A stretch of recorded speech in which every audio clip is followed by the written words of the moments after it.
오늘 말씀의 핵심은 36절에 있죠. 36절 가볼까요? 같이 읽을까요? 그러니 너희는 앞으로 일어날 이 모든 일을 능히 피하고 또 인자 앞에 설 수 있도록 기도하면서 늘 깨어 있어라. 아멘.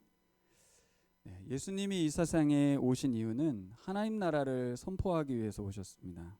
선포만 아니라 그 나라를 시작하시러 오셨고 또 그 나라 백성들을 모아들이시려고 하나님 나라를 시작하셔서 완성하러 오셨습니다. 그런데 초림에 완성하지 않고 재림하셔서 완성을 하시게 되죠. 그래서 우리는 예수님 믿어서 그분의 백성이 되었죠. 그 나라 시민이 되었습니다. 좀 쉽게 말하면 우리는 대한민국을 살지만 하나님 나라 사람들이 된 것입니다. 그래서 우리 그리스도인의 주제는 뭐냐면 우리의 인생을, 일상을, 삶을 대한민국 국민으로만 살 것인가? 그렇지 않고 하나님 나라 백성으로 살아야 한다. 그렇죠? 하나님 나라 백성이 오히려 더 우리의 진정한 시민권을 가진, 영주권도 갖고, 아메리칸 드림이라고 해서 미국의 시민권을 갖는 걸 너무너무 원하잖아요, 사람들이. 우리는 예수 그리스도를 통해서 하늘의 시민권을 얻은 하나님의 백성들인 줄 믿습니다. 그러니까 우리가 살아가는 일상을 어떻게 바꿔야 하냐면 하나님 나라로 바꿔야 되는 거죠. 하나님 나라를 살아가야 합니다. 그래서 앞으로 2주 동안 오늘부터 부활주일까지 하나님 나라를 살라라는 제목으로 2주 말씀을 전하고 싶어요. 대한민국 시민으로 살지 말고 하나님 나라 백성으로 살자. 하나님 나라를 살아가자. 그 말씀을 드리고 싶습니다. 사실 우리가 대한민국 땅에 살면서 하나님 나라를 살아간다는 게 쉬운 일이 아닙니다. 생각해 봤어요. 미얀마에 사는 것, 미국에 사는 것, 요즘 힘든 나라도 어디입니까? 코로나 방역 잘 안 되는 나라들, 브라질, 아르헨티나 뭐 이런 데는 심각하다고 하죠. 대한민국은 굉장히 세계에서 방역이 잘 되고 좋은 나라임에도 우리가 우리나라를 살아가는 데 있어서 여러 가지 불만도 많고 또 의견도 있어요. 왜 그래요? 민주주의가 됐기 때문에 자기 의사표현을 막 하는 거예요. 국가에다 내 세금 냈으니 복지를 해달라고 요구하고 정치 지도자도 바꿔버리려고 하고, 그렇죠? 이런 일들이 일어나는 거는 행복한 이야기입니다. 행복한 이야기. 정말 등 따숩고 배부른 이야기예요. 다른 데는 말도 못 꺼내고 무서워하고 있어요. 사실 그런 나라를 살면 하나님 나라를 살아간다는 게 더 유익할 것 같고 좋을 것 같아요. 구원자가 왔으면 좋겠다. 하나님을 믿음으로 그것을 인내한다면 좋겠는데 대한민국 국민으로 살면서 하나님 나라를 살아가는 건 더 어렵다. 너무 복지가 잘 되고 민주주의가 많이 좋아졌고 경제적으로도 많이 풍요로워진 이 상황에서 하나님 나라를 살아갈 이유가 있을까? 어떻습니까? 자칫 우리는 종교 생활에 익숙해질 수 있어요. 네. 그래서 주일 예배 잘 드리고 착한 일 많이 하고 뭐가 하나님 나라일까 고민하게 되는 거죠. 이 정도만 하나님 나라를 사는 걸까? 우리 예랑이가 교회 태어나면서부터 교회를 다녔잖아요. 교회 다니는 게 뭘까? 하나님 나라 살아가는 게 뭘까? 정의하고 그렇게 살아갈 수 있을까요? 뭐가 하나님 나라 살아가는 걸까요? 우리 예은이는 교회 생활 잘하고 엄마 말씀 잘 듣고 좀 착한 일 열심히 하면 하나님 나라인가? 이럴 수 있잖아요. 그렇죠? 각자가 가지고 있는 하나님 나라 삶에 대한 나름대로의 의견들이 있을 텐데 그거 말고 예수께서 말씀하신 게 뭔지를 우리가 공부해야 될 것 같습니다. 이번 고난주간 엎드린 기도의 기간 동안에 또 부활주일에 이어서까지 여러분들이 하나님 나라를 살아가는 삶에 대해서 연구하고 또 묵상하는 시간이었으면 좋겠습니다. 오늘 제가 누가복음 말씀 묵상 그리고 엣지 통독 읽어가면서 우리가 성경 이야기를 해석하고 은혜를 받는 데 집중하는 거 아닌가? 본질은 하나님 나라를 살아가는 데 있는데 하나님 나라를 살아가려고 하는 것보다는 은혜 받으려고 나에게 유익을 얻어내려고 성경을 읽진 않는가? 이런 생각을 지난주간 묵상을 하면서 좀 느꼈어요. 자꾸 우리는 묵상을 하면서 은혜 받을 걸 찾는 거죠. 깨달을 걸 찾고. 왜 깨달으려고 해요? 뭔가 내가 은혜를 받겠다는 거죠. 도움을 받고 싶다는 얘기죠. 하지만 주님은 그런 차원에서 말씀하지 않았고 하나님 나라 백성으로 살아라, 하나님 나라를 확장해라 라는 말씀을 전하고 계시다는 거죠. 본질을 조금 놓친 채 나 중심적 성경 읽기를 하지 않는가. 왜 이런 생각을 했냐면 예수님은 아무리 열심히 말을 해도 곁에 있던 12 제자들은 딴 생각을 하고 있는 거예요. 예수님이 하시고 싶은 말씀을 듣고 그 말씀에 반응하려 하기보다는 내가 생각하는 그 말씀이라고 확신하며 흥분하고 있는 제자들을 보게 되죠. 여러분, 복음서의 주제는 하나님 나라입니다. 근데 이것이 종교적인 언어가 아니고 또 교회 안에서의 언어가 아니라 나의 인생과 또 전 세계적인 실제적인 언어로 우리가 다가왔으면 좋겠어요. 하나님 나라가 추상적이지 않고 실제적이었으면 좋겠어요. 그래서 예수님이 이 땅에 오신 줄 믿습니다. 다시 말해볼까요? 하나님께서 하늘에서 계속 선지자들 통해서 하나님 널 사랑해, 내가 너희를 위한 하나님 나라의 계획이 있어, 이렇게 말씀하셨죠. 너무 구체적이지 않은 거죠. 하나님 말씀하셨던 하나님 어디 계세요? 선지자들이 와서 말했다는데 그게 하나님 말씀인지 아닌지 점검이 안 되잖아요. 하나님이 직접 사람이 되셔서 이 땅에 오셔서 하나님 나라를 보여주셨어요. 만지게 해주셨어요. 맛보게 해주셨어요. 실체적이지 않습니까? 모든 종교는 관념적이지만 기독교만큼은 아주 실제적입니다. 사람의 몸을 입고 성육하신 하나님 예수 그리스도께서 우리 안에 하나님 나라를 만드셨어요. 그리고 그곳에서 우리가 이때까지 생각했던 하나님 나라하고 전혀 다른 나라를 만들어내셨어요. 죄인들과 세리들과 함께 밥을 먹고 가난한 자들을 찾으시며 병자들을 치료하시고 하나님 나라를 선포하러 다니셨습니다. 그 사람들이 하나님 나라 언제 오냐고 계속 묻고 있는데 이미 와 있는데도 자꾸 묻고 있는 거예요. 마치 제자들처럼 우리도 그렇게 하고 있지는 않은가. 언젠가 예수 믿고 교회 생활 열심히 하면 좋은 날이 오지 않을까? 나에게 좋은 날이 하나님 나라. 우리 자녀들이 성공하는 것이 하나님 나라. 요즘 이 시대의 복음이 그렇게 전달되고 있지 않은가 싶어요. 예수 믿으면 복 받습니다. 잘 됩니다. 하나님께서 풍성케 해주실 것입니다. 라는 모든 단어들이 하나님께서 예수 그리스도께서 제자들에게 하고 싶었던 말씀이 아닌 다른 말씀으로 다 이렇게 듣는 거죠. 그리고 은혜 받았어요. 네, 믿음으로 살겠습니다. 이렇게 하지 않냐는 거죠. 여러분 질문 한번 하겠습니다. 내 생애가 이제 한 일주일 남겨놓았다면, 시한부 내 인생이 일주일 정도 남아있다면 여러분은 뭐 하면서 그 시간을 보내겠습니까? 우리 예은이가 남은 생애가 딱 일주일 남았어요. 그래서 뭐에 시간을 쏟겠습니까? 모두에게 질문 드리는 거예요. 실제 일주일일 수도 있습니다. 그러니까 나의 일상, 순간순간을 얼마 남지 않은 이 생애 속에서 뭐 하면서 살 것이냐, 오늘 본문은 그걸 다루고 있어요. 예수님이 말씀해 주셨어요. 깨어있으라고. 깨어있지 않으면 일상의 노예가 되어서 내가 지금 뭘 해야 될지, 뭐에 힘써야 될지를 놓친다는 거죠. 놓쳐버리는 거예요. 뭐에? 오늘 본문에 나왔죠. 세상 염려에, 술 취함에, 방탕에 우리를 맡겨버리고 정작 중요한 본질을 놓쳐버린 채 잠에 취한 사람처럼 그렇게 살아간다는 거죠. 1차적으로는 제자들에게 했던 말이고 부차적으로는 교회에게 하신 말씀이라고 믿습니다.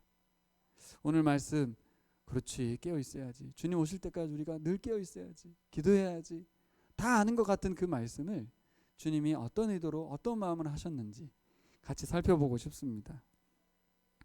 여러분, 우리가 잘 알고 있는 그 열처녀 비유 아시죠? 깨어 있어야 한다는 아주 적절한 비유입니다. 신랑이 언제 올 줄 모르는데 기름을 준비해서 바로 신랑이 오면 등불을 켤 수 있었던 슬기로운 처녀가 5명 있었고, 슬기롭지 못한 처녀는 신랑이 언젠가 오겠지, 뭐 올 때 준비하면 되지 그랬다가 느닷없이 닥친 신랑, 그 등불을 준비하지 못했던, 좀 더 구체적으로 하면 기름을 준비하지 못했던 그 여인들은 신랑을 맞이할 수 없었다는 거죠. 너무 잘 알죠? 그래서 미리미리 준비해야 된다는 거예요. 근데 여기서 이제 우리가 요까지는 아는데 준비한다는 게 뭐지? 기름을 준비한다는 게 뭘까? 그래서 그동안 많은 오해들이 있었는데 뭐냐면 교회 생활 열심히 하는 거예요. 교회에서 하라는 대로 최선을 다하는 거예요. 그걸 쌓아놓는 거죠. 그럼 주님이 오시면 우리가 구원받을 수 있다는 생각을 하는 거죠. 혹시 여기서도 그런 분이 계십니까? 열심히 우리가 최선을 다해서 교회를 섬기고 하나님 나라를 살아가면 그때 주님이 오시면 우리도 같이 구원받을 수 있을까요? 깨어있는다는 말이 뭘까? 준비한다는 말이 뭘까? 이 부분에 대해서 여러분 명확하게 파악하시는 오늘 예배가 됐으면 좋겠습니다. 여러분, 첫 번째로 예수님께서 비유로 말씀하신 게 뭐냐면 무화과 나무의 무성한 잎사귀를 보면 사람이라면 누구나 다 아는데 이제 여름이 오겠구나. 쉽죠? 예수님은 어렵게 말한 적이 없습니다. 다 한다는 거예요. 목련이 피고 개나리가 피면 어떤 계절이 온 거죠? 봄이 왔죠. 봄이. 그리고 벚꽃이 활짝 피면 드디어 진짜 봄이 왔구나. 이걸 알 수 있어요. 그렇죠? 그러면 그 다음 벚꽃이 지게 되면 이제 뭐가 옵니까? 여름이 오겠죠. 모르는 사람 있습니까? 예랑이 벚꽃이 지면 겨울이 오나요? 안 온대요. 겨울. 네. 벚꽃이 지면 여름이 옵니다. 무화과 나무 잎이 무성해지면 여름이 온다. 그러니까 말세의 징조들이 계속 일어나면 예수 그리스도께서 재림하시는 것에 대한 징조라는 거죠. 그래서 누구나 알 수 있고 누구나 볼 수 있게 예수님이 오신다고 말씀하셨어요. 그러니까 이거는 어떤 특정한 사람들만 알 수 있는 사인을 주지 않고 사람이라면 누구나 다 안다는 거예요. 예수님은 쉽게 말씀하셨고 실제로 모두가 알 수 있도록 얘기해 주셨어요. 깨어있기가 어렵습니까? 여러분 벚꽃을 보면서도 계절을 파악 못하겠습니까? 그런 일은 없죠. 주님은 우리에게 아주 명확하게 내가 언제 올 건지 어떤 상황에서 올 상황인지 다 알려주셨다는 거죠. 그래서 신앙생활이 어렵다고 말하지만 사실 성경을 보면 쉬워요. 다 난 놓고 귀학자도 모르는 것처럼 못 알아듣는 척 하는 거지 다 이야기했습니다. 문제는 징조는 알겠는데 주님이 임하시는 날, 주님이 재림하시는 날이 마냥 즐겁고 기쁠 수는 없다는 거예요. 그게 문제죠. 왜요? 준비되고 깨어 있었던 사람에게는 행복하고 기쁜 날이 될 수 있지만 그렇지 않고 준비되지 않은 사람, 깨어 있지 않았던 사람에게는 심판의 날입니다. 멸망의 날이에요. 그래서 무섭죠. 또 하나, 사실 우리가 구원받았기 때문에 우린 천국 갈 확신을 갖고 있잖아요. 하지만 여러분 조심해야 되는 게 왜 깨어 있으라고 했겠어요? 사탄이 집중. 사탄이 깨어있지 못하도록 만들어서 하나님 나라 들어가지 못하도록 방해할 뿐더러 무너지게 하고 배교하도록 합니다. 이거는 우리가 놓치고 있죠. 예수 그리스도를 믿음으로 구원받는다는 건 확신을 갖고 있어도 예수님 무슨 정보도 줬냐면 사탄은 우는 사자와 같이 우리가 구원에 이르지 못하도록 중간에 마음을 바꾸도록 포기하도록 무너지도록 계속해서 유혹한다는 거예요. 그러니까 깨어 있어야 된다는 거예요. 여러분 예수님 믿으면 구원받는 거 맞습니다. 근데 우리는 왜 자꾸 회의가 들고 왜 힘들어요? 자꾸 나와 이 주위의 상황과 사단은 네가 구원받을 수 있겠어? 우리의 구원이 하나님께 달려있다고 생각하지 않고 자꾸 나의 행위와 나의 선함과 나의 의지에 달려있다고 착각하게 만들면서 제 풀에 죽어서 꺾이게 만들면서 난 그만하자. 뭐 하자고 내가 이렇게 그렇게 포기하게 만든다니까요. 또 하나, 하나님 날 사랑하지 않아. 나 같은 걸 사랑하시겠어? 내가 이렇게 죄를 많이 졌는데. 아, 예수님께 죄송하다. 포기해야 되겠다. 아, 예수님께 죄송하면 믿어야지. 근데 예수님께 죄송해서 포기하겠다는 거예요. 날 위해서 죽으셨는데 내가 이 모양이 이 꼴이야. 나는 그만 포기해야 되겠다. 이렇게 한다니까요. 사단은 계속해서 우리에게 네가 인간이냐? 응? 예수님이 널 위해서 죽으셨는데 이렇게 하는 게 말이 되냐? 이러면서 계속 찌르고 들어옵니다. 그러면 내가 봐도 내가 아닌 것 같고 구원에서 멀어지게 십자가를 바라보지 못하도록 만들어요. 구원은 너무 쉽게 열린 길이지만 예수님 다시 오실 때까지 우리는 그 여정 속에서 헷갈립니다. 왜 그래요? 주님이 오시는 시간이 자꾸 지체되고 있어서 그래요. 너무 늦어지고 있는 거예요. 그러니까 우리가 착각을 하게 됩니다. 예수님 잘 믿고 있는 것처럼. 남들 다 아는데 남들이 보면 저 사람은 구원받기 힘들 것 같은데 근데 자기는 구원받을 거래. 그것도 문제죠. 뭐예요? 취해 있는 거예요. 깨어있지 못하니까 나는 구원을 받았다고 착각하면서 살아가는 거예요. 목사님 그러면 계속 구원을 의심하란 말입니까? 그게 아니고 하나님 나라를 살아가란 말이에요. 제가 계속해서 설교하는 것은 단순합니다. 죄와 싸우지 말고 나와 싸우지 말고 그리스도의 십자가를 바라보고 복음을 신뢰하면서 그 길로 걸어가야 합니다. 그러니까 나의 나라를 살 것인지 하나님 나라를 살 것인지에서 하나님 나라 사는 쪽을 자꾸 택하시란 말이에요. 근데 거의 대부분은 자신의 나라를 택합니다. 여러분 이걸 굉장히 중요하게 생각하셔야 돼요. 내가 하나님 나라를 살아가지 않는 것에서 이유를 찾으셔야 돼요. 이미 구원받았어요. 그럼 우리가 할 일은 하나님 나라를 살아가는 것인데 그러라고 구원받은 건데 구원의 의미의 1차적 의미는 하나님 나라를 살아가는 것인데 자꾸 우리는 나의 나라를 살아가고 하나님 나라는 천국 간 그 뒤에 살아가는 것처럼 헷갈리는 거죠. 여러분 하나님 나라를 살아가시기 바랍니다. 언제요?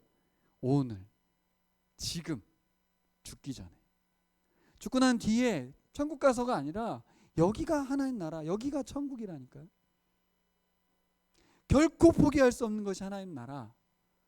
예수 그리스도께서 이 땅에 세우신 하나님 나라. 그 샘플인 교회.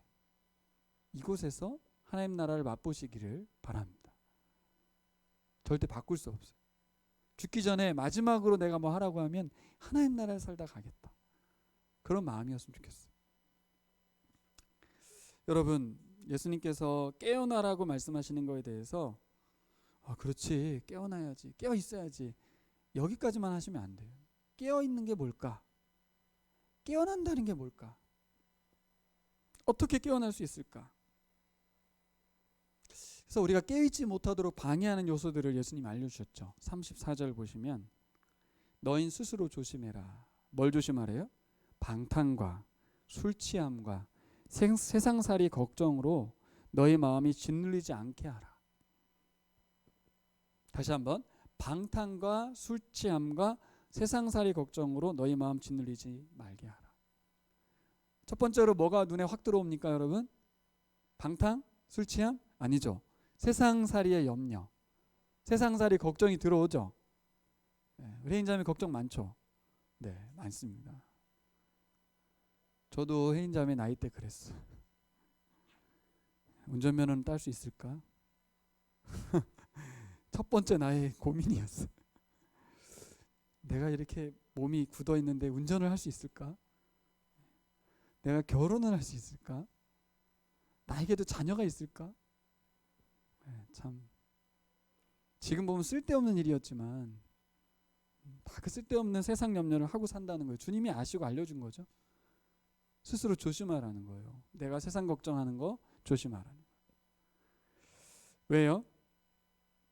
그것이 무슨 문제를 야기하냐면 뒤에 보면 뭐라 그래요? 36절에서 깨어 기도하라고 했잖아요. 이 깨어 기도하라는 말 잘 들으셔야 되는데 세상 염려가 기도하게 만들거든요. 근데 세상 염려를 기도하는 거예요.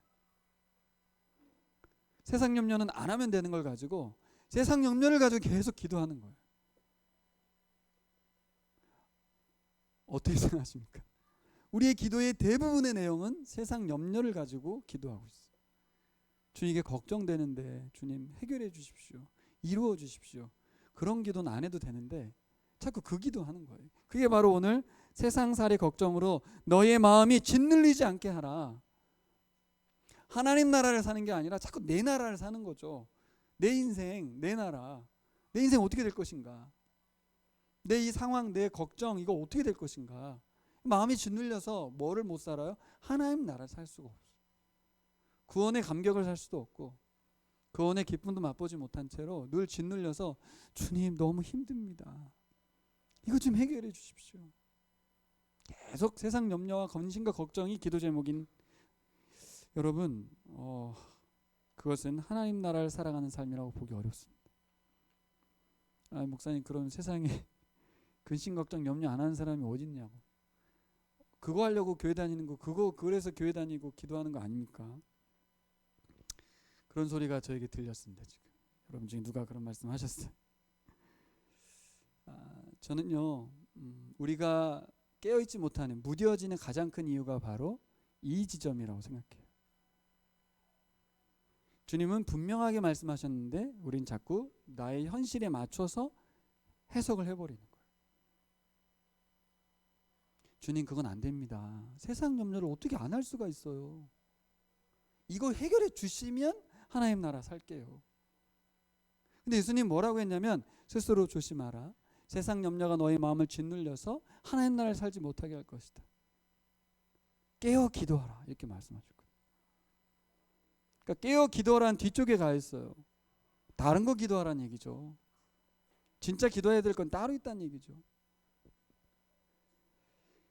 여러분 염려를 묵상하고 살아간 우리들 염려를 기도하지 말라고 말씀하십니다. 세상 염려 묵상하지 마라. 하나님 나라를 묵상하고 하나님 나라를 기도하라. 여러분 왜 그렇게 염려할까요? 왜 그거 붙들고 자꾸 묵상할까요? 왜 그럴까요? 되게 단순합니다. 염려를 묵상하는 이유는 말씀을 묵상하지 않기 때문에 그런 거예요. 아주 단순해요. 말씀을 묵상하지 않으니 염려가 묵상되는 거예요. 대체제를 찾은 거죠. 하나님 나라를 살아가는 첫 번째는 말씀을 묵상하는 삶이에요. 근데 그거 안 하니까 뭐예요? 내 나라 사니까 근심 염려를 묵상하고 사는 거죠.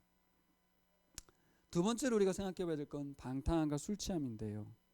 여러분 우리에게 해당되나요? 여러분 방탕하십니까? 술 취하셨어요? 이게 세 개를 말씀하셨는데 두 개는 관련이 없어 보여요. 그래서 세상 염려만 안 하면 될 것 같아. 정말 그렇습니까? 여러분 우리가 가볍게 지나치고 있는 이 부분, 나하고 관련이 없다고 생각하는 이 부분, 방탕함, 술 취함을 생각해 보겠습니다. 술 취함, 방탕함이 뭐예요? 흥청망청, 낭비하는 거, 허비하는 거. 그렇죠. 누가복음 15장의 둘째 아들의 비유, 첫째 아들의 비유에서 첫째 아들은 탕자가 아닌가? 둘째 아들만 탕자인가? 보라 하시면서 우리 들었잖아요. 방탕의 의미를 어디에 부여할 거냐는 거죠. 하나님께서 주신 재능과 은사, 시간, 돈을 자기 자신만을 위해 사용하는 것이 방탕이다. 이렇게 말씀하시죠. 하나님 나라의 주인은 누구세요? 내가 아니에요. 민주주의가 아닙니다. 하나님이세요. 하나님이 쓰라는 대로 시간을 쓰시고 하나님이 쓰라는 대로 돈을 쓰시는 거죠.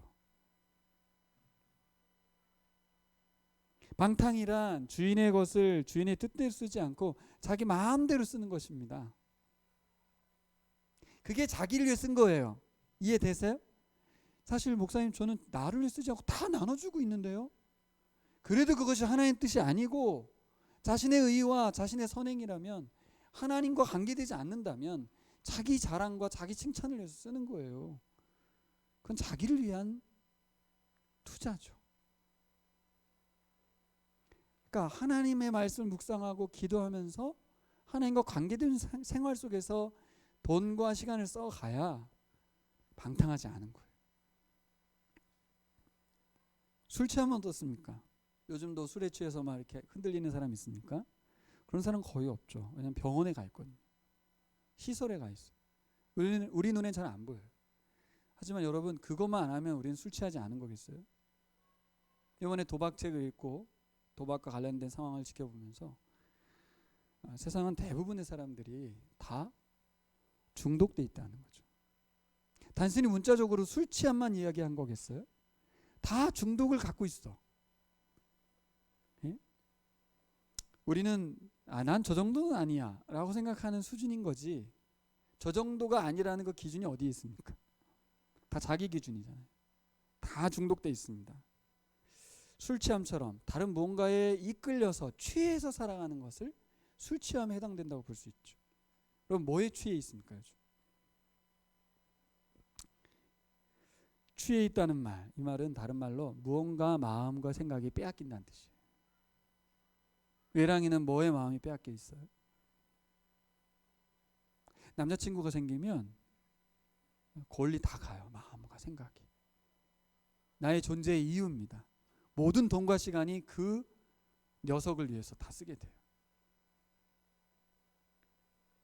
게임도 그럴 수 있고, 도박도 그럴 수 있고, 흡연도 그럴 수 있고, 술도 그럴 수 있어요. 하지만 여러분, 드라마일 수도 있고요, 책일 수도 있어요, 영화일 수도 있고요, 음악일 수도 있고요, 예술, 스포츠, 애완동물도 있어요. 내 마음을 다 뺏어가는, 하나님을 대체제로 만들어버리고 사람도 대체해버리는, 나의 모든 시간과 돈이 거기에 이렇게 취해지는 그 모든 것이 저는 술 취함이라고 볼 수 있다고 생각합니다. 그렇죠? 당시에는 술 외에 오락기구가 없었던 거잖아요. 그러니까 지금으로 따진다면 나의 쾌락과 유흥을 위해서 사용되는, 내가 시간 쓰고 돈 쓰는 상당수가 술 취함에 해당될 수 있습니다. 단순히 어떤 건 나쁜 것으로 취급되는 거고요, 어떤 것은 그나마 괜찮은 것으로 여겨지는 거죠. 드라마 얘기해 볼까요? 드라마. 네. 옛날에 제가 드라마 한번 빠지면 3일 밤을 새우더라고요. 3일 밤을.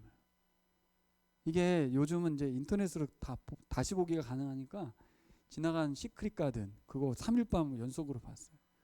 네. 제가 그래서 드라마 안 봅니다. 네, 비웃잖아 지금. 드라마 안 봐요. 전 취약해요. 그래서 드라마 안 봅니다. 무섭습니다 진짜. 막 드라마가 머릿속에서 떠나질 않아요. 결혼이나 했으니까 그렇지, 결혼하지 않은 사람은요, 그 로망에서 헤어나오지 못할 거야 아마. 그런 남자, 그런 여자, 이런 거. 요즘 아직 낮 서른 뭐 그런 게 있더라고요. 그 다음에 떠가지고 잠깐 보는데, 야, 폭 빠지게 만들더라고. 네. 꼭 현진 형제 그 스토리를 보는 것 같아. 연상돼. 그냥 외모가 너무 이쁜 선남 선녀들이 나와서 막 서로 이러고 있는데, 여러분, 하나님 나라에 대해서 깨어있지 못하게 막는 것들 있죠. 방탕함, 술 취함, 세상 염려를 어떻게 해요? 스스로 조심하라는 거예요. 가능할까요? 저처럼 드라마 안 보면 되죠. 게임도 안 하면 되죠. 애니팡 할 때 진짜 뭐 장난이 아니었어요. 전국이. 네. 모든 시간을 투자하죠. 1분에 화장실에서부터 시작해가지고 일어나자마자 시작해서 잠들 때까지 애니팡 팡팡팡. 게임을 하지 마십시오. 아예. 근데 여러분, 소망이 있나요? 할 수 있어요? 궁금한데 우리 진변자매는 뭐에 취해서 살지 궁금해. 자기 관리 잘하는 사람도 있죠. 있는데 무너진 사람 많습니다. 목사님 그게 되냐고요. 요즘 그렇게 사는 사람이 어디 있습니까? 그러면서 이런 질문 할 수 있잖아요. 목사님은 잘 하시냐고, 잘 되시냐고. 저도 여러분 성도일 때는 저도 그런 질문을 항상 했어요. 설교가에게. 당신은 잘 하십니까? 여러분, 이런 질문 속에서 어떤 의도가 깔려 있냐면, 목사님, 세상에 그렇게 깨어있을 수 있는 사람은 거의 없습니다. 목사님도 못하잖아요. 그 말은 어떤 의미가 있냐면, 안 되는 거 너무 강요하지 마십시오. 율법주의적인 말씀을 그만하셔야 됩니다. 이렇게 우리가 방어할 수 있어요. 한번 보세요, 목사님. 그렇게 하는 사람 내보세요. 그리고 목사님 하시냐고. 이런 말 속에 담겨있는 의미는 안 하겠다는 거죠. 깨어있기 힘들다는 거죠. 못한다는 거죠. 여러분, 근데 지금 제가 제 말씀을 드리는 거 아닙니다. 예수님이 하신 말씀인 걸 기억하셔야 돼요. 제가 하는 설교가 아니라 예수가 제자들에게 한 말이에요. 그러면 누구를 봐야 되겠어요? 예수님을 봐야죠. 예수님은 달랐다. 여러분, 우리가 봐야 될 그분이 누구냐면 예수님이지 목사님이 아니에요. 어떤 모델이 아니라고. 여러분, 되냐 안 되냐 따지지 마시고 예수 그리스도가 사람의 몸을 입고 오셔서 그렇게 깨어서 사셨어요. 오늘 우리가 집중해 봐야 될 것이 37절인데요. 37절 같이 읽어볼까요? 시작.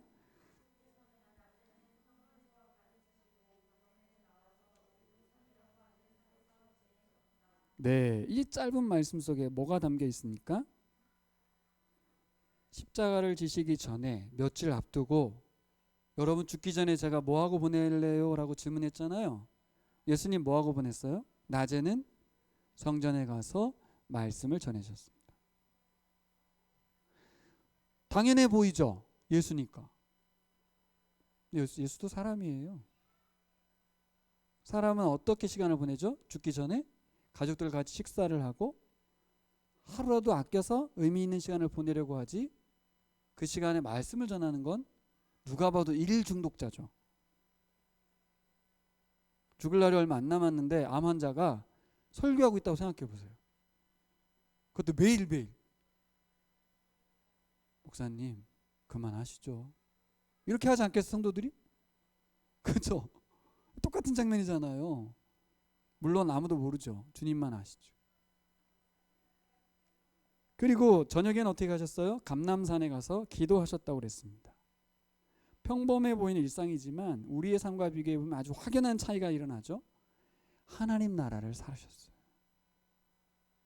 죽기 직전에도 매 순간 하나님 나라를 사셨습니다. 38절을 보면 모든 백성이 그의 말씀을 들으려고 이른 아침부터 성전으로 모여들었다.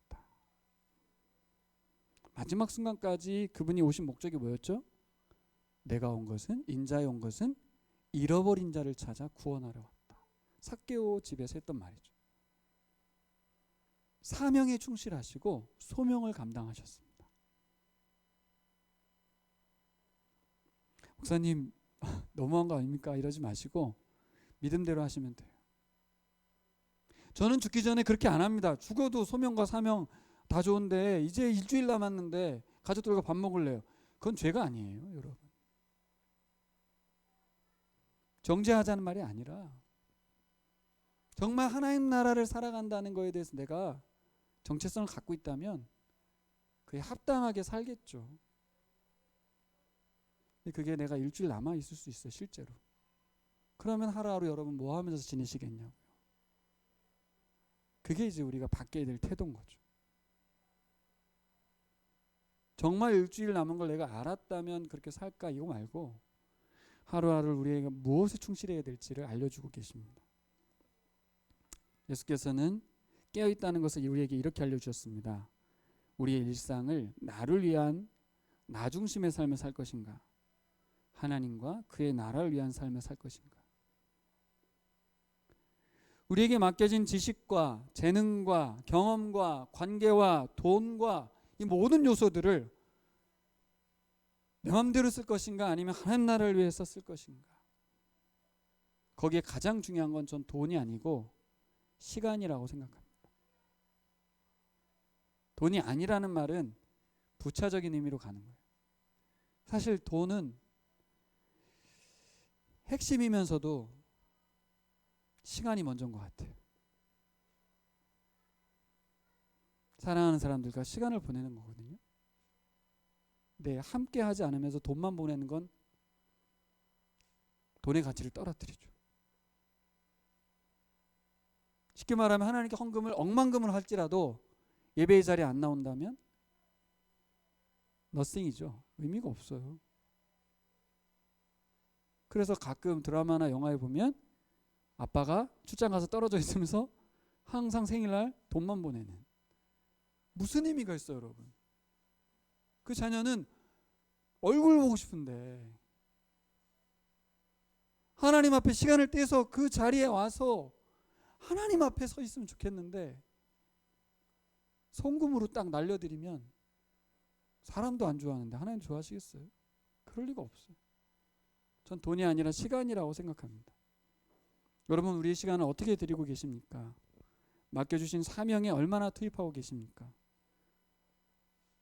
여기서 오해하면 안 되는 게, 여러분 직장에서 일하신 분들이 많은데 직장에서 성실한 책무를 감당하는 것도 하나님 나라의 일입니다.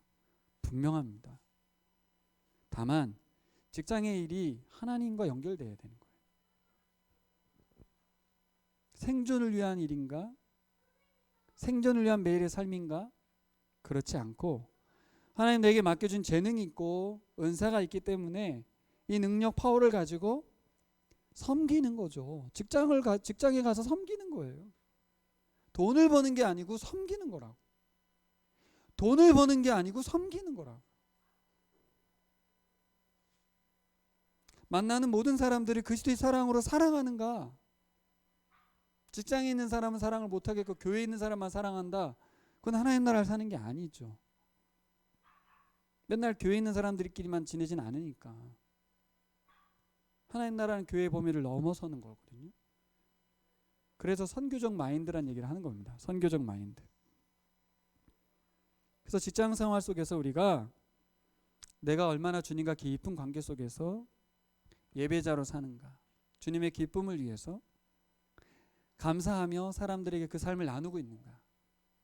감사하기 때문에 그분에게 선물도 드리고 격려도 하고 칭찬도 하면서 내게 넘치고 있는 기쁨을 사람들에게 나눠주는 삶.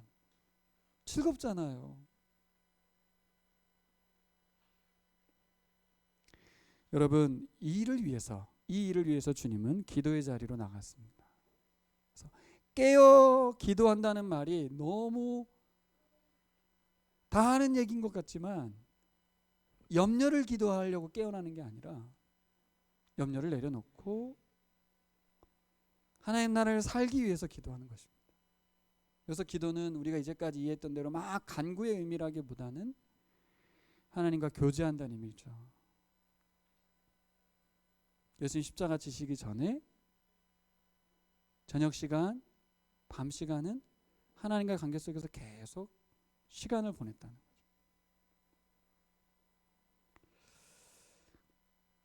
여러분, 깨어있기 위해서 오늘을 하나님 나라 살기 위해서 어떻게 하면 돼요? 예수님처럼 하면 됩니다. 예수님이 승리해 주셨고 예수님 모델을 보여주셨죠. 아까 우리 신내자매도 얘기했지만 제자들이 땀만 푼 거 뻔히 알고 계시지만 그분의 길을 걸으셨죠. 배신당할 것도 알고 있지만 마지막 순간까지 사랑해 주셨죠. 여러분, 주님은 기도의 자리를 만들었고 기도의 시간을 확보하셨습니다. 그래서 우리에게 이게 필요한 것 같아요. 그래서 기도라는 것도 훈련을 하라고 말하는 것 같습니다. 우리가 몸이 원래는 침대로 향하기 때문에 깨어 있어야 된다는 것은 훈련이 필요한 것이고, 군대에서 훈련되지 않으면 총알바지가 되는 것처럼 영적 전투의 현장에서 영적으로 싸워가기 위해서 우리가 성경 읽고 기도하는 훈련을 하는 거죠. 이게 훈련인지 일상인지 모를 정도로 죽을 때까지 하셔야 됩니다. 그래서 저는 여러분들에게 도전을 드리고 싶은 건 1년 중 딱 일주일인데 이번 주간에 금식을 할 수도 있고, 하지만 저는 자세를 바꾸는 게 더 중요하다고 생각해서 시간을 좀 확보하셔서 매일 기도 시간을 잡으시고 엎드리시고, 딴 거 하지 마시고 음악 틀어놓고 그냥 성경 말씀 생각하고 묵상하면 돼요. 지금 제가 뭐뭐 합니다 막 굳이 말하지 않아도 우리의 마음을 아시는 주님이 그 한 시간 주님을 생각하고 말씀을 생각하고 또 내가 섬겨야 될 사람을 놓고 중보하고 그러면 됩니다. 그게 일상 가운데 일어나면 좋겠어요. 제가 아는 김효한 목사님이란 분, 샘물결 플러스 사장님이기도 한 그분이 보면 매일 오후 4시인가에 기도를 한다고 하더라고요. 한 2시간 정도. 그 출판사 사무실에서 매일. 그보다는 새벽이 좋긴 한데 서울은 새벽 기도한다는 게 쉽지가 않잖아요. 이동 자체가 어려우니까. 하루에 그런 시간을 낮에 낸다는 건 정말 대단한 거죠. 출판사 사장님이. 목사님이시니까 그걸 하고 그걸 책도 내시고 그랬더라고요. 그런 분도 하는데 뭐 우리가 뭐 못할 게 있겠습니까? 그렇죠? 충분히 가능합니다.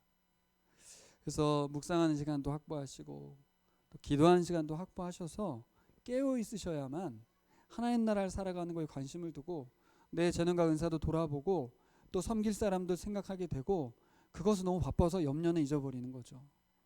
염려할 시간이 어디 있어 세상에. 사랑 나눠줄 시간도 없고 그죠? 서로 사랑할 시간이 너무 부족한데 세상 염려할 시간이 어디 있어. 지금 있는 자리에 그분을 섬기는데 시간이 부족하다고 저는 생각합니다. 오래 만날 것 같아도 오래 못 만납니다. 잠깐 보고 끝날 수 있어요. 제가 이렇게 쭉 살아보니까 그래요. 다 스쳐가는 거지 오래 만나지 않아요. 있는 동안 사랑해 주십시오. 있는 동안 마음껏 사랑해 주십시오. 말씀 마무리하겠습니다. 우리는 하나님의 자녀들이죠. 하나님 자녀란 말은 다른 말로 우리는 하나님 나라 백성이란 뜻입니다. 그래서 깨어나왔으면 좋겠고요. 깨어나기 위해서 기도했으면 좋겠습니다. 마지막으로 여러분에게 이 말씀 한마디 드리고 마치고 싶어요. 여러분을 일깨우시는 하나님을 만나셨으면 좋겠어요. 어떤 말씀이 여러분을 흔들어주고 계십니까? 어떤 만남이 여러분을 흔들어주고 계십니까? 어떤 분이 여러분에게 충고를 하고 계십니까? 어떤 드라마 대사가 나에게 들렸습니까? 어린아이 입에서 나를 깨우는 그 목소리가 들리시나요? 어떤 책의 글귀가 우리를 흔들어주나요? 어찌하든 우리를 일상의 매임에서 꺼내어 하나님 나라를 살라고 하나님이 열심히 일하고 계십니다. 토요일 아침에 묵상하는데 연초에 함께 읽었던 회복력 있는 신앙 책자가 생각이 났어요. 코로나 시기에 마음이 힘들고 지치고 그럴 시기에 초기 그리스도인 공동체 제3의 길을 읽어갈 때 제가 처음 책을 제안했을 때는 다들 힘들다고도 했고 저도 야 이거 읽어낼 수 있을까? 교인들이 다 읽을까라고 하는 의문이 있었지만 여러분 그 책을 읽으면서 우리 교회가 어떤 방향으로 가야 할지 정말 그리스도를 믿는 초기 교회가 어땠는지를 묵상하는 시간이 있었잖아요. 그때 좋았지 않습니까? 그런 거예요. 하나님은 그렇게 계속 우리를 흔드시고 깨우시고 자꾸 하나님 나라를 살라고 요청하고 계십니다. 이주민 선교 훈련이 시작되기도 했고 엣지 있는 성경 통독도 하고 있고 엎드린 기도회도 하고 있고 매일 성경 묵상도 하고 있고 주일 예배도 드리고 있고 목장 모임도 합니다. 너무 많아 스트레스야 이게 아니라 하나님이 우리를 깨우시려고 흔드시려고 얼마나 열심히 노력하시냐. 심지어 유튜브까지 찍어서 내 삶의 이유가 뭔지를 자꾸 생각하게 하시잖아요. 네, 내 삶의 이유라 노래를 안 부르겠다는 다시 안 부르고 싶다는 다 좋은데 내 삶의 이유는 좀 생각하셨으면 좋겠어요. 네. 내 삶의 이유가 뭔지. 그럼 이번 주간 엎드림 자세를 취하시면서 기도하는 여러분 됐으면 좋겠습니다. 그래서 얼마 남지 않은 우리 남은 생애를 예수님처럼 죽기 전에 내가 뭘 할까? 오늘 하루 내가 죽기 전에 뭐에 힘쓸까? 우리도 우리의 영혼을 흔들어 깨워주신 주님께 반응하는 예수님 같은 그런 사람 됐으면 좋겠습니다. 기도하겠습니다.